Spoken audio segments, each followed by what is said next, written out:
In September 2006, the largest container ship ever built slid down the slipway at the Odense steel shipyard in Denmark and entered the water. The ship was 397 meters long. Its engine, a single two-stroke diesel, was so large that a person could stand upright inside its cylinders. It could carry 15,200 20-foot equivalent containers, a number so large that other shipping executives initially dismissed it as a publicity stunt. It was not a publicity stunt. It was a statement by Emma Maersk that the economics of container shipping still had room to improve. The scale economies that had driven previous vessel enlargement were not exhausted. A ship carrying 15,000 containers was not just possible, but commercially rational. The Emma Maersk, named for the wife of Arnold Maersk McKinney Mahler, was the first of 8 E-class vessels. Together, they represented the largest order for container ships in history, an investment of $1.9 billion that made port operators scramble to adapt. Every major shipping line was forced to evaluate whether its own fleet needed to scale up to compete with Maersk's new cost advantage. Within a decade, the 15,000 TEU vessel that seemed impossibly large in 2006 had itself been surpassed by the 20,000 TEU ships of the 2010s. Understanding that revolution, why it happened, and what engineering made it possible, is the story of this video. The container shipping industry in the early 2000s was growing rapidly, driven by the explosive growth of Chinese manufacturing and Western consumer demand. Trade volumes on the Asia-Europe route required continuous fleet expansion. The question for shipping lines was not whether to expand, but how fast. Maersk's answer was a decisive investment in vessels so large they would fundamentally alter the industry's cost structure and competitive dynamics. The specific engineering challenges to make a 397-meter vessel work in the real world are as interesting as the strategic decision to build it. The Emma Maersk is powered by a single Wärtsilä-Sulzer RT Flex 96C engine, and this engine deserves its own moment of attention, because it is not an engine in the sense that most people use the word. It is a building-sized industrial machine. The RT Flex 96C has 14 cylinders. Each cylinder has a bore, the diameter of the cylinder opening, of 960 millimeters, nearly 1 meter. Each cylinder has a stroke, the distance the piston travels, of 2,500 millimeters, 2.5 meters. Each piston has a mass that would challenge a heavy-duty engine hoist. The engine stands approximately 13.5 meters tall, taller than a 4-story building. It is approximately 27 meters long and weighs approximately 2,300 metric tons, more than 2.5 times a fully loaded Boeing 747. It produces 80,080 kilowatts of power, approximately 109,000 horsepower. This is enough power to supply electricity to approximately 80,000 average European homes. The engine rotates its output shaft at approximately 102 revolutions per minute at full power. An automobile engine turns 30 times faster. The enormous cylinder volume compensates for the low rotation speed, generating more power than any other single diesel engine in the world. The propeller is a fixed-pitch design, approximately 9.6 meters in diameter, nearly 10 meters from tip to tip. At full power, it generates the thrust required to drive the Emma Maersk at its service speed of approximately 25 knots. The engine consumes approximately 14,000 kilograms of heavy fuel oil per hour. That is 336 tons of fuel per day at full power. The Emma Maersk's fuel tanks hold sufficient fuel for voyages of several weeks, enough to complete a full Asia-Europe transit without refueling. The RT Flex system replaces the camshaft with electronically controlled injection valves, allowing independent and precise control for each cylinder. This electronic control provides significant fuel savings when the ship is operated at reduced speeds, a practice called slow steaming. The exhaust heat recovery system captures waste heat to generate additional power, reducing total fuel consumption by approximately 10%. The RT Flex 96C engine's thermal efficiency is approximately 50%. This means half of the chemical energy in the fuel becomes useful work. This 50% efficiency is extraordinary. Automotive gasoline engines achieve only 20 to 25%, while modern gas turbine power plants achieve 40 to 45%. It is one of the most thermally efficient prime movers ever built, giving maritime shipping a lower carbon footprint per ton than other transport modes. The Emma Maersk's hull, 397 meters long and 56 meters wide, required engineering solutions that went beyond simply scaling up the design of smaller container ships. At this length, the hull bending moments, the forces that tend to flex the hull in response to wave loading, are so large that the structural design requires careful analysis of the combined effect of static cargo weight, dynamic wave loading, and thermal stresses. The hull's structural design uses high-strength steel in the areas of highest stress: the deck, the keel, and the midship region. This graduated material specification reduces the total structural weight compared to using high-strength steel throughout, while providing adequate strength everywhere it is needed. The container stowage capacity of the Emma Maersk, approximately 15,200 TEU, includes both below-deck capacity and above-deck stacks. The hold contains multiple cell guides, vertical steel guides that direct containers into precise positions, filling the available hold volume efficiently. The above-deck stacks, which can be up to 11 containers high, are secured against dynamic loads by container lashings like steel rods and turnbuckles. Managing the stability of the Emma Maersk is a complex task.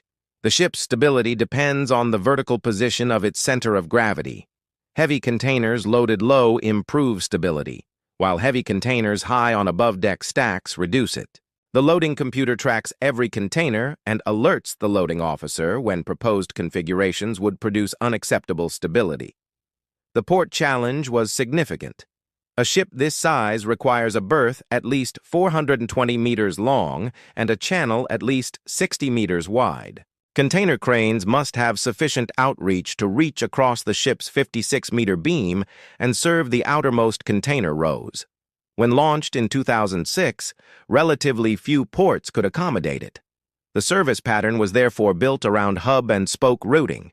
The ship's size required that a smaller number of ports be designated as hubs, requiring those ports to invest in infrastructure upgrades. The loading and unloading of the Emma Maersk takes approximately 48 to 72 hours for a full port call. The productivity of the terminal, measured in moves per crane hour, directly affects the profitability of the port call. Initial calls in 2006 were a mixture of success and challenge. The sheer volume of containers stressed logistics systems designed for smaller ships. These challenges were worked through as terminal operators modified procedures and crane crews gained experience with the ship's patterns. The Emma Maersk's operational productivity eventually improved to levels that justified the economic case for the ship's construction. The Emma Maersk's economic impact was not primarily about Maersk's own profitability, though the cost per TEU advantage was real and significant. The deeper economic impact was on the cost of shipping goods between Asia and Europe.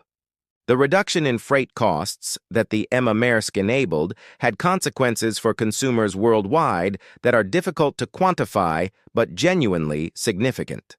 The cost of shipping a container from Shanghai to Rotterdam, a distance of 21,000 kilometers, varied dramatically after the Emma Maersk's launch. In 2007 and 2008, freight rates were high, driven by the strong demand growth that had justified the Emma Maersk's construction. But the delivery of the Emma Maersk and its sister ships added capacity to the market faster than demand grew. By 2009, in the depths of the global financial crisis, freight rates on the Asia-Europe route had collapsed. The collapse was partly the result of reduced trade volumes and the overcapacity that ultra-large container ship orders had created. The shipping industry has a structural tendency toward overcapacity because the lead time for delivering a ship is 2 to 3 years. The long-term effect has been a persistent downward pressure on shipping costs. The scale economies that Maersk identified were real. Larger ships reduced the cost of moving each container, which contributed to the continued expansion of global trade. The smartphone in your pocket, your laptop, and your running shoes contain components manufactured and assembled in multiple countries. The logistics cost embedded in the final price has been reduced year by the generations of larger ships the Emma Maersk initiated. This cost reduction is not visible as explicit charges. It is embedded in the retail price and consumer purchasing power. Economists identify containerization and the enlargement of ships as primary drivers of globalization in the 21st century. The Emma Maersk pushed containerization to a scale that made the economics of global trade more favorable than ever before. In doing so, it changed the economic structure of the world in ways that outlast the ship itself. The Emma Maersk was the largest container ship in the world for approximately 3 years, from its launch in 2006 until larger vessels appeared. Its record-breaking capacity was surpassed relatively quickly as the competitive dynamics it triggered drove every major shipping line to order even larger vessels. The very success of the Emma Maersk's economic logic made the race to build larger ships more intense, not less. The 8 E-class vessels, the Emma Maersk and her 7 sisters, have been in continuous service since 2006, carrying containers between Asia and Europe. They have been upgraded to improve fuel efficiency, a vital consideration after the 2008 oil price spike that made slow steaming economically attractive. Their electronic systems have been updated to reflect the development of digital logistics and container tracking technology. They continue to operate profitably today. The Odense Steel Shipyard, where the Emma Maersk was built, closed in 2012, a victim of the global shipbuilding overcapacity it helped create. Danish shipbuilding contracted as the industry migrated to lower-cost yards in South Korea, China, and Japan. The physical capability no longer exists in Denmark, but the influence of the Emma Maersk persists. In the 20,000 TEU ships it made inevitable, and the port infrastructure upgraded to handle them. The Emma Maersk proved that scale in container shipping still had room to run. The industry ran with that proof through the 2010s.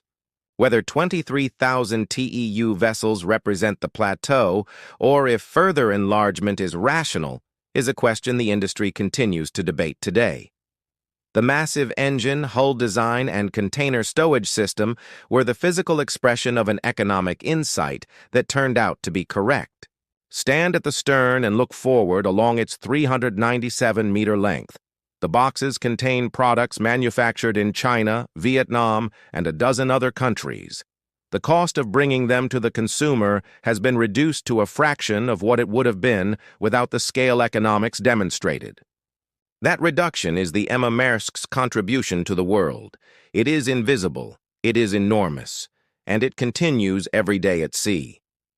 Next, we move to the bulk carrier that changed iron ore logistics. The Valemax, a vessel class so large China initially refused entry. The pursuit of scale has consequences that go far beyond the shipping industry. The geopolitical story is extraordinary, and we are just getting started.